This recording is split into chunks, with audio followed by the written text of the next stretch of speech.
My goodness. I'm so sorry guys. Nggak apa-apa, wajar namanya di lokasi Udah syuting. Udah belum? Kadang, Udah belum? Dah. Udah belum? Udah. Oke. Nah, tapi Pril, gue setuju sama yang tadi lo sebenarnya bilang. gitu sih. Salut gue.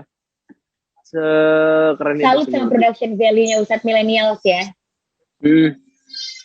Banget. Gue tuh ngerasanya kayak nonton film 20 episode.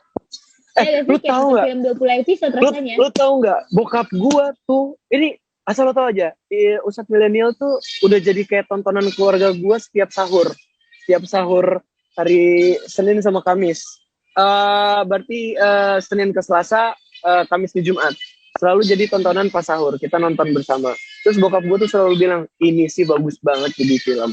Sumpah, ini bagus banget ini jadi film. Ini harus difilmin, ini bagus banget. Dan dia tuh suka banget sama permainan lu, Pril. Dia suka banget ketawa kalau Kia tuh sakit hati, sumpah.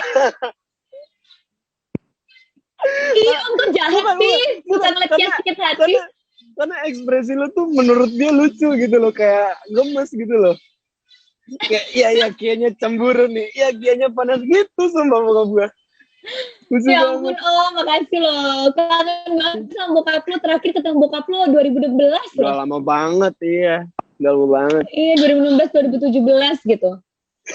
Ya bagus deh kalau bokap lu suka.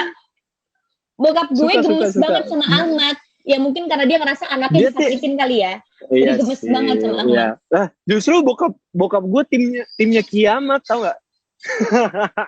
Wis, makasih Om, saya dapat restu. Gue dapat restu orang dalam kan, kalau kata netizen, Kia curang pakai orang dalam. Ya gimana kalau orang dalamnya suka sama gue? Ya gimana kalau orang dalamnya suka sama gue? Emang Kia ataupun Prilly itu bisa mengambil hati orang tua sih soalnya ya. Tapi gue seneng banget sih, Pril. Karena di WTV kita kan ada kayak playing comment-nya gitu ya, live comment gitu ya. Gitu. Seru sih menurut gue nonton tuh live comment-nya nggak gue matiin loh. Karena gue pengen lihat reaksi gue nonton dua kali. Gue nonton dua kali. Jadi pertama yang nggak pakai flying comment karena gue pengen serius nontonnya tanpa ngeliat komen. Terus yang kedua gue nonton nyalain supaya gue tahu orang komen apa. Iya kan, seru kan? Iya, seru. Ban. Hai. Tapi menurut lu Ustadz Millennials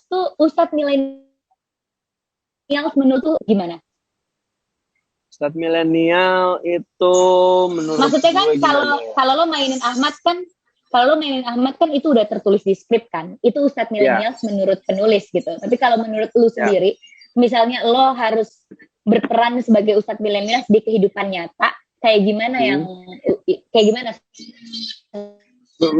menurut gue Ustadz Millennial itu mungkin orang yang dia menjalani kehidupan sehari-harinya, dia masih bergaul, dia masih mengikuti perkembangan zaman, tapi dia mempunyai ilmu agama yang luas, dan dia tuh bisa menyebarkan ilmu agama, misalnya isi-isi Al-Quran atau hadis atau pandangan yang dia tahu tentang agama Islam lewat cara yang kecil, cara yang mengikuti zaman. Misalnya gue setuju sama Ahmad yang tiba-tiba dia buat konten dakwah, tapi bukan untuk dirinya dia, tapi lebih ke niat gue mau nyebarin ini loh yang gue tahu, ini loh baiknya seperti ini.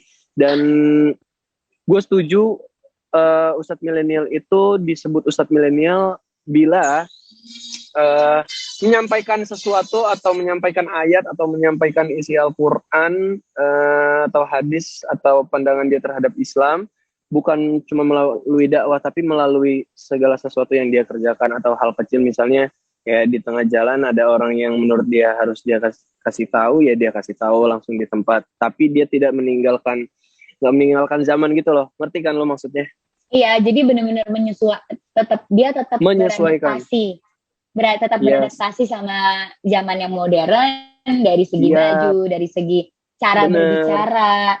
Karena kan untuk menyampaikan sesuatu ke anak millennials atau ke Gen Z, itu kan caranya beda kan. Jadi menurut gue Ustadz Millennials juga Jadi Ustadz millennials bukan ustadznya doang yang millennials, tapi target audiensnya juga millennials atau Gen Z. Gitu. Bener. Jadi Bener cara banget. menyampaikannya juga kan, dan sekarang udah banyak banget ustadz-ustadz millennials yang menargetkan target audiensnya adalah Gen Z gitu. Karena gue juga suka baca buku yang diterbitkan sama ustadz-ustadz millennials Indonesia. cara dia nulisnya tuh very asik ya. Apa ya? Very close ke kita gitu, sangat dekat gitu pendekatannya. Bener. Jadi nggak ngebuat kita ngerasa dosa banget. Bener. Dan nggak merasa kan kita kalau denger, iya, soalnya menurut gue anak-anak millennials atau Gen Z tuh males ke kajian itu karena setiap keluar dari kajian dia ngerasa jadi manusia yang paling berdosa, ya kan? Nah, tapi kalau pembawaan ustadz milenial tuh ustadz milenial yang tahu gimana menyampaikan sesuatu ke millennials itu nggak ngebuat kita ngerasa dosa atau kotor, tapi ngebuat kita jadi terpacu untuk memperbaiki diri kita gitu. Ya, ngerasa dirangkul nggak sih? Ngerasa dirangkul gini loh. Gitu ya, bener. Mungkin bukan yang kayak kalau marahin anak kecil, kalau kita bilang jangan main ke sana, itu secara psikis dia malah akan ke sana gitu. Iya, jadi setuju gue. Biasanya kalau ustadz-ustadz yang target audiensnya millennials, dia nggak pakai kata jangan, tapi pakai kata lebih baik. Allah menyarankan Nabi Muhammad seperti ini dulunya, gitu-gitu lah. Jadi kayak kita lebih yang kayak, oh ya juga ya gitu. Bener. Yes, setuju. Jadi sebenarnya ustadz milenial udah banyak sebenarnya di Indonesia gitu. Iya. Ya, makanya alhamdulillah banyak juga kan anak-anak seumuran kita yang ke kajian terus. Kita kan sering ke kajian. Gue pernah gak sih ketemu sama lu di kajian? Belum pernah. Pernah gak ya? Belum. Gue sering ketemu sama temen-temen artis yang lain gitu ke kajian. Dan gue yang kayak lumayan agak kayak, ternyata dia ke kajian gitu. Jadi gue ngerasa ternyata ke kajian itu menjadi satu kegiatan yang menyenangkan juga, karena isinya seumuran milenial dulu kan kayaknya kalau ke kajian ibu-ibu bapak-bapak gitu kan. Iya. Rata-rata kan begitu kan. Yang seumuran kita kan jarang. Sekarang banyak yang seumuran kita ke kajian. Iya, alhamdulillah. Dan gue bersyukurnya kita tuh dapat project Ustadz Milenial, kita sembari mengingatkan lewat project series nggak sih? Bener banget. Dari tontonan digital, jadi sangat modern banget gitu. Banget. Ya, gue berharap deh berlanjut lagi nih. Amin. Tapi ya, gue tuh bingung deh. Ahmad tuh ragu sama Kia.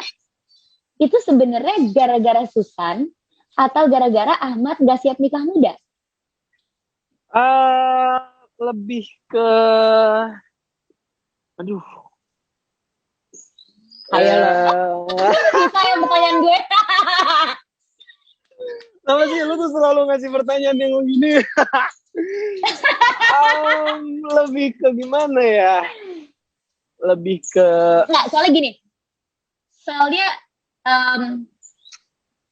di Islam, kita kan memang menikah itu ibadah, dan lebih baik kita nggak pacaran gitu kan, menghindari zina dan segala macam itu di Islam kayak gitu. Ya, cuma memang di zaman seperti sekarang ini susah menerapkannya. Ya, bener dong. Bener. Nggak munafik. Ya kita ini ya masih pacaran, masih segala macam gitu. Tapi kan berbeda sama Ahmad nih. Ahmad kan dari kecil sampai gede dia nggak pernah pacaran. Jadi menurut gue, Ahmad sebenarnya kelihatannya kayak udah punya kesiapan untuk nikah. Karena dia nggak pernah pacaran, hidupnya lurus-lurus aja. Beda sama gue gitu. Kalau gue, ya gue masih nggak munafik, gue masih pacaran gitu. Jadi kalau dibilang gue siap nikah atau enggak, ya of course enggak gitu. Tapi kalau Ahmad kan kelihatannya siap banget. Nah cuma kita nggak pernah tahu kan perang batinnya Ahmad. Sebenarnya dia siap nikah atau enggak gitu. Sebenarnya dia tuh udah siap nikah. Dia juga nggak mau yang udah deket, sama-sama suka, dan pacaran terus nikah, enggak. Dia tuh tipe yang kita sama-sama suka, ya udah kita langsung nikah. Cuman di sini dilemanya adalah ketika ada kehadiran Susan, ditambah ada stres gara-gara workshop bapaknya, workshop keluarga, ditambah sama dijodohkan. Dia merasa hal itu tuh bukan seharusnya dijodohkan sama orang tua gitu loh. Dan dia tuh belum menyelesaikan apa yang harus dia selesaikan, Pril. Seperti ke Kairo. Kan bukan cita-cita sih ya, lebih ke impiannya dia itu kan belajar ke Kairo, belajar ilmu agama, dan dia kelak bisa jadi ustadz yang mendakwah banyak orang gitu loh, yang memberikan positif vibes lah, atau kasih masukan, kasih nasihat menurut Islam begini loh ke banyak orang begitu loh. Karena dia tuh tipe yang selesainya tuh satu-satu dulu nih, step by step gitu loh. Itu kalau Kia, by the way kita udah kedatangan tamu spesial kita loh. Ah iya? Kenapa? Siapa? Pak Daru ya? Pak Daru ya? Mana? Kenapa Man? Kalau Kia kenapa? Nggak, kalau Kia nih, kenapa sih dia? Gue nonton, gue gregetan sih. Gue pun gimana ya? Kalau gue jadi Kia, gue akan milih Timbo. Tapi kenapa dia tuh masih sama Ahmad gitu loh? Tanya penulisnya kali ya. Iya. Kita sapa dulu dong. Ini ada tamu kita, lo kok didiemin sih? Lo nggak merhatiin layarnya atau gimana? Aku belum pernah lihat nih.